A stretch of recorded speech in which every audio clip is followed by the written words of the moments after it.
Greetings, Trail members. I'm David Rust, a member of Trail and the Trail Book Club. Thanks for checking out my books report.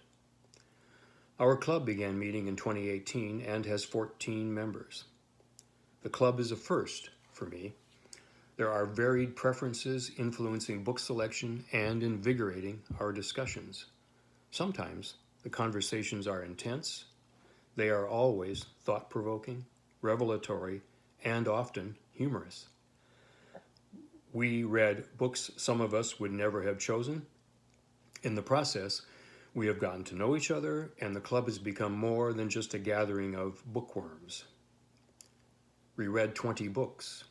The list is posted on the Trail website along with this video.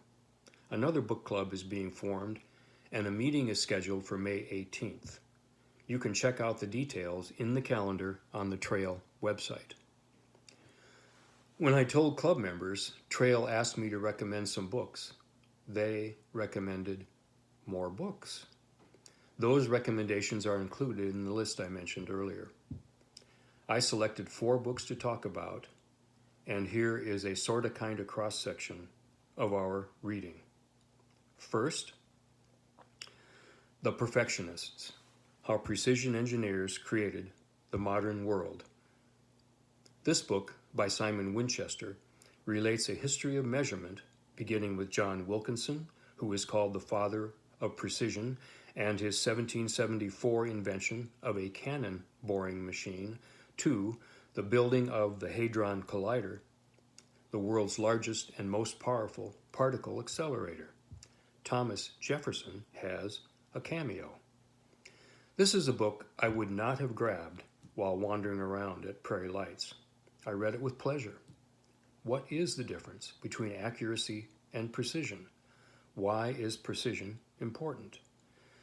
You will find the answers to these questions and more, and learn how, beginning in England's industrial age, curiosity about and a desire for precision as a necessity fostered development activities that consistently followed the scientific method.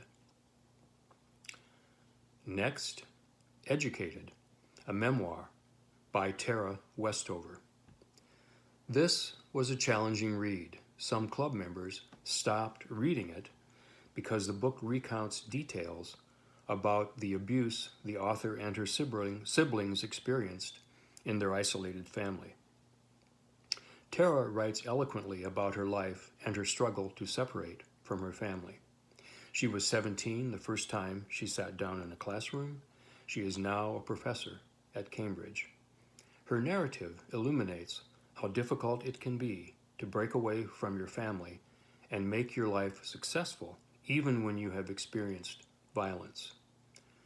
The club members who stopped reading this book were there to discuss it. I will read it again. And next, A Woman of No Importance: The Untold Story of the American Spy Who Helped Win World War II by Sonia Purnell. This is the story of Virginia Hall, a woman from Maryland who the Allies deployed behind enemy lines early in World War II.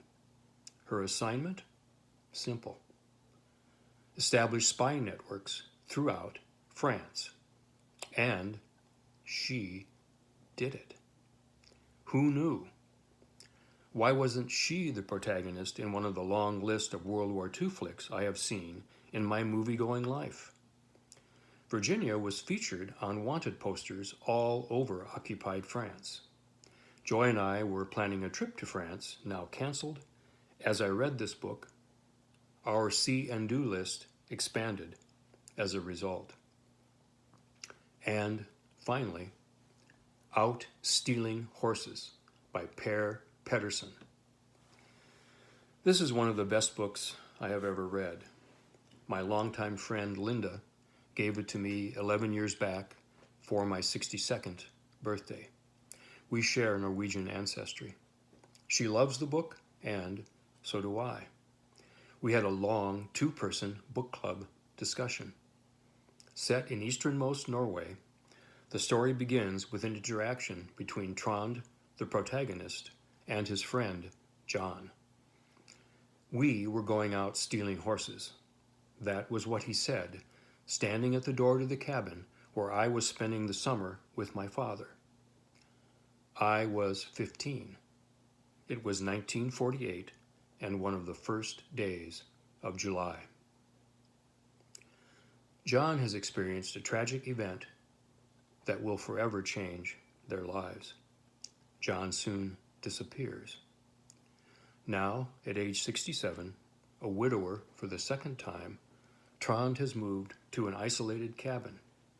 He is reviewing and reflecting on his life and the events that occurred when he was 15. His only neighbor turns out to be Lars, John's younger brother. With a stereotypical Nordicness Linda and I recognized, neither acknowledges they know the other when they first meet. Trond's story takes us from German-occupied Norway through his childhood, his career, his marriages, the losses he has experienced, and the discoveries that finally piece together his life story.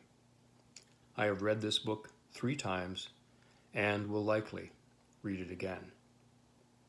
And now, that's all, folks.